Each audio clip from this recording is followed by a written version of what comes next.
help you God. So help me God. Congratulations, Mr. President.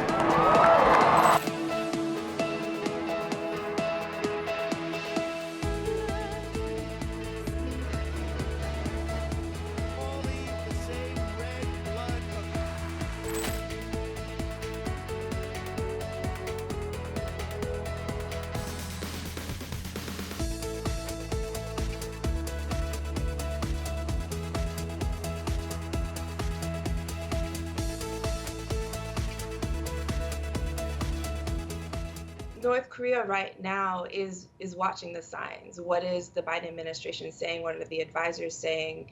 What are the opportunities there? 회담을 마치신 트로폴 호텔 정문을 함께 산책하셨고 서로가 인정하고 존중.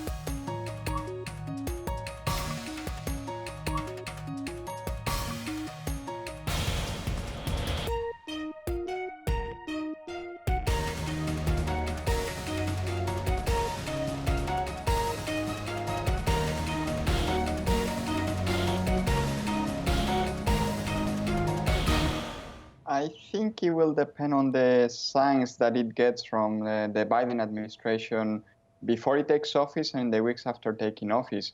It is true that it is not the top priority, but you could argue that no foreign policy issue, perhaps except China, is a foreign policy priority for the US right now, for the incoming Biden administration.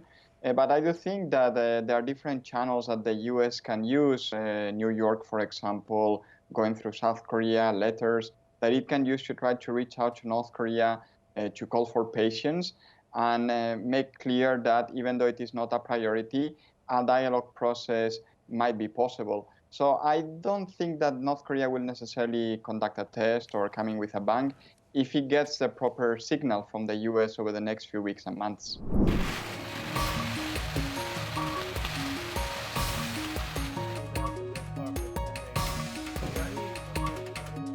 It won't be, impromptu summits. It won't be tweet, meet me at the border. We will see a revert back to a more traditional diplomatic process where the meeting between the leaders is not the negotiation itself, but the sort of period at the end of a sentence, unlike how the Trump administration started 4 years ago.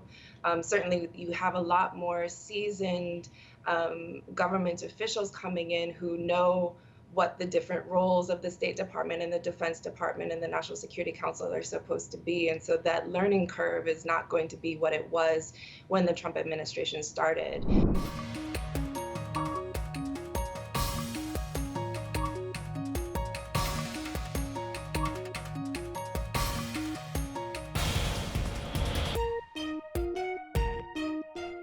They might be looking at an arms control deal to begin with, something more realistic, because we know that North Korea is not going to agree to denuclearization up front.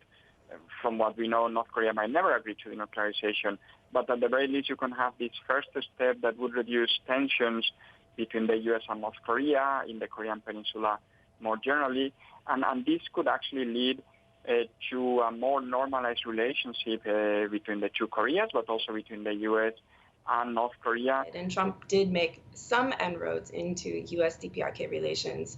So, for instance, preserving the Singapore Joint Declaration would be a good start. It provides an agenda, it provides direction as to the kinds of issues that need to be dealt with if we really want the relationship to change. And it would be a great basis to continue diplomacy rather than starting from ground zero. But at the same time, I think it's realistic that it's realistic to think that it's going to take a lot more to get a meeting between the two leaders.